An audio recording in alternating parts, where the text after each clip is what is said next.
L'Espagne réaffirme. xibaar yi ci tënk le président de la république monsieur Bassirou Diomaye Diakhar Faye ak tukki gée muy amal ca Espagne la waral tukki ba nag mooy ab jotaay bu mag bu fay am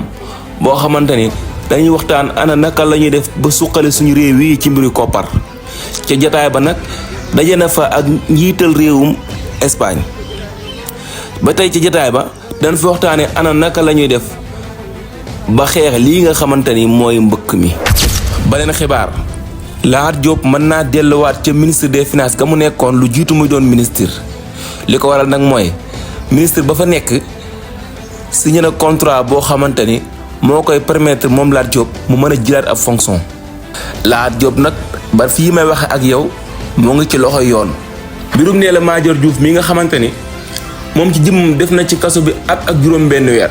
ci ay xale yu mu doon yar ca biir këram ak ay mbir yu doy waar yu fa doon am moom ak ñamu àndaloon nag dees na leen àtte ci le 30 juin bii ñu ne.